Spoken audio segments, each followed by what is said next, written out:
선생님 뭐 하세요? 아 이거 애들 수학 독후가 뭐 읽으면 좋을지 그냥 좀 읽고 있었어요 저도. 네. 안 그래도 수학 독후감 뭐 써야 하나 물어보는 학생들이 있어가지고 그거 영상 촬영해야 돼요. 아 그래요? 댓글이 또 달렸구나. 그러니까 이게 뭐냐면 그러니까 이북으로 이렇게 뭐 보기도 하는데 어쨌든 오늘 수학 독후감에 대해서 알려드리겠습니다. 보시죠. 네! 어째 독후감은 잘 쓰고 있습니까? 이정민입니다. 자, 지금 독후감 쓰느라고 시간 없는 애들 많이 보고 있을 거예요. 부모님들께서는 우리 친구들이 이 독후감 쓰는 것 때문에 시간을 너무 잡아먹지는 않는지 확인하면서 영상 봐주시면 되겠습니다. 첫 번째, 책 선정하기.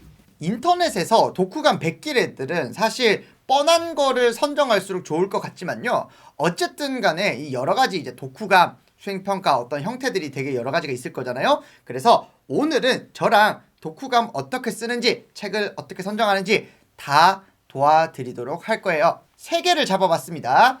첫 번째는 통계학 빅데이터를 잡다. 일단은 교보문고나 뭐 리디북스, 예스24 이런 인터넷 서점에 들어가서 이 국내 도서, 과학 분류, 그 다음에 수학 혹은 수학 교양 가장 인기 있고 만만한 교양책을 선정한 거예요. 그래서 수학 귀신, 수학 콘서트 이런 이름만 들어도 웬만하면은 뭐 다 알만한 게 뭐 이런 책인 거죠. 그래서 이런 식으로 책을 선정할 수도 있어요. 그 다음에 또 어떻게 선정할 수도 있냐면 알고리즘 산책, 수학에서 제네릭 프로그래밍까지 라는 책을 선정해 봤는데 이 책은 어려운 책이에요. 근데 수학 도서를 고르다 보면은 학생들이 의도치 않게 너무 어려운 책을 고르는 경우가 있어요.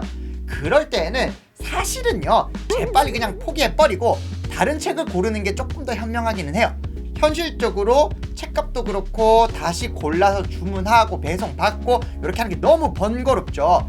그럴 때에 예시를 들어서 어떻게 대처할지를 보여줄게요. 어려운 책입니다. 그 다음에 세 번째 예시는 김용훈의 수학사라는 책을 선정을 해봤는데 이것도 이제 문과 학생들 입장에서 수학 독후감 써오라고 하면은 어떻게 쓰면 좋을지 같이 한번 적어봅시다. 두 번째, 차례 파악하기. 책 사가지고 받으면 뭐부터 해야 되느냐?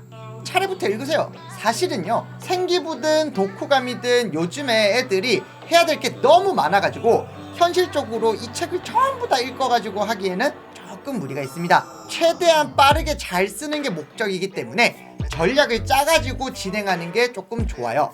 오해하지 않았으면 좋겠는 게요, 진짜 여기 책의 뭐 주제나 이런 거에 대해서 흥미롭게 생각하는 학생들은 다 읽고 쓰는 게 굉장히 바람직하고 좋습니다. 자, 아까 살펴봤던 3개 책 있죠? 순서대로 봅시다. 자, 첫 번째 책, 통계학 빅데이터를 잡다. 이 책의 경우에는 챕터가 나뉘어져 있어요. 챕터별로 독립적인 내용들을 다뤄요. 그래서 책 인트로인 요 챕터 1 요거를 필수적으로 읽고요. 그 다음에 요 원하는 주제를 정해서 읽으세요. 저 같은 경우에는 이제 챕터 7을 잡아가지고 읽어보도록 하겠습니다. 자, 그래서 챕터 1, 챕터 7 요렇게만 읽고 사실상 독후감을 다 쓰는 게 가능하다. 두 번째 책, 알고리즘 산책. 요 책은 사실 애들이 하는 거 보면은 멋있어가지고 덜컥 이렇게 딱 샀는데 너무 어려워요. 그렇기 때문에 아까도 말했지만 빨리 포기하거나 알아먹을 수 있는 부분만 따로 떼어오는 게 좋아요. 차례를 볼게요. 여기서 우리가 이해할 수 있는 게 별로 없잖아요. 그래서 막 이렇게 넘기다가 아는 내용이 나오면 그 부분만 조금 긁어오는 전략을 쓸 거예요. 자, 세 번째 예시, 김용훈의 수학사. 자, 요런 거는 애초에 좀 재미있어가지고 좀 두꺼워요. 근데 다 읽을 수 있단 말이죠. 하지만 어쨌든 이제 빠르게 쓰기 위해서는 수학의 어떤 역사의 굵직한 흐름들을 파악하고 본인이 원하는 시대의 수학적 발견에 대해서 다루면 좀 좋겠죠. 그대로 갈수록 설명하는 수학적인 개념들이 좀 쉽겠죠. 아무래도 현대 수학은 더 어려울 거니까요. 세 번째, 인트로 빨리 쓰기. 애들 실제로 독후감 쓰라고 하잖아요. 그러면 답답해요. 인트로 쓰는데 하루 종일 잡아먹어요. 아무거나 잡고 인트로를 쓰세요. 왜? 어차피 이거는요 글짓기 대회가 아니에요. 수학 독후감이에요. 그래서 글을 엄청 잘 쓸 필요가 없어요. 글을 써보는 것 자체에 어색함이 있어서 그런데 애초에 그냥 막 좀 써보세요. 자, 첫 번째, 책의 주제에 대해서 주워 들은 것들을 대충 잡아서 쓴다. 두 번째, 저자 소개를 하면서 그냥 시작한다. 어려워하지 마세요. 세 번째, 이 이 책 소개를 하고 대충 책 내용이랑 내가 알고 있는 내용이랑 어떻게든 그냥 이어붙여가지고 갖다 붙인다. 자, 요렇게 인트로를 썼으면은 쓰고자 하는 챕터랑 연결해가지고 그냥 쭉 써내려가면 됩니다. 책을 읽으면서 쓰는 방법도 있고요, 다 읽고 나서 쓰는 방법도 있어요. 근데 본인의 국어적인 능력에 맞게 알아서 쓰면 됩니다. 자, 그러면 끝났죠? 다른 책도 한번 볼까요? 자, 아까 되게 어려운 거 고르면 어떻게 됩니까? 알고리즘 산책 한번 보여줄게요. 인트로 너무 힘들게 잡지 말라 그랬죠? 그래서 자, 요거 같은 경우에는 시작을 책의 주제에 관심이 많다고 하고 어떻게든 시작을 하는 겁니다. 자, 그런데 이런 식으로 어려운 책 같은 경우에는 책에 대한 내용을 소개하면서 자연스럽게 다음 과정으로 넘어가면 되는데요, 너무 어려운 책의 경우에는 함부로 다 이해한 것처럼 쓰면 조금 위험하긴 합니다. 면접 같은 데서 어차피 다 걸려요. 자, 그 다음 김용훈의 수학사. 뭔가 제가 이제 문과적인 감성이 들어가면 좀 좋지 않을까, 이런 식으로 인트로 따세요, 이런 식으로 이어가세요, 이런 식으로 말씀을 드렸다면 이번에는 조금 더 이제 글 자체에 초점을 좀 더 맞춰 보겠습니다.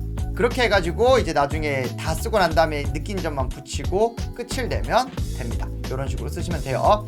어차피 뭐 수학 독후감이 말 그대로 수학책을 읽었다는 거를 그냥 제대로 보여주기만 하면 돼요. 뭐 이거 가지고 뭐 상 타고 대회 나가고 할 건 아니잖아요. 자, 그러면 우리가 독후감을 어떻게 쓸지를 몇 가지 예시를 들여서 해봤으니까 실제로 이제 제가 학생들한테 수학 독후감 관련해 가지고 받았던 질문들 몇 개 답변을 드릴게요.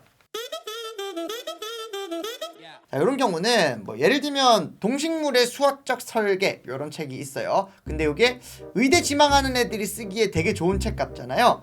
생물스럽고 수학이고 설계 뭐 이렇게 돼 있으니까. 근데 이게 읽어보면은 사실은 뭐 신의 계시, 뭐 창조 세계 이런 이야기들이 조금 주가 됩니다. 수학적인 내용이 별로 없어요. 근데 뭐 사실 독후감 내용 자체는 뭐 많이 안 읽잖아요, 사람들이. 그래서 그냥 대충 글자 수만 채워가지고 넣어도 되기는 해서 요 학생 같은 경우에는 그냥 써서 냈습니다. 근데 이런 케이스가 당연히 존재합니다.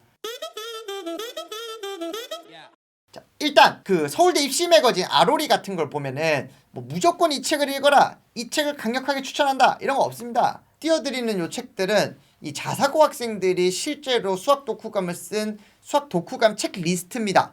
보니까 추천해줄 만한 것도 있고요, 아닌 것들도 있어요. 근데 뭐 적당히 요 언저리에서 골라서 적으면 될 것 같아요. Hey, I got a confession. Been losing all momentum. Just because it's easy.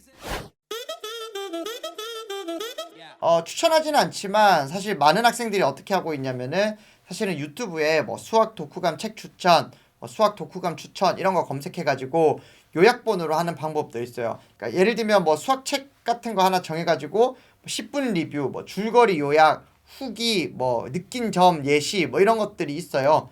그래서 이런 거 많이 보고 쓰시는데 생각해보면은 뭐 바람직한 쓰기 방법은 아니죠.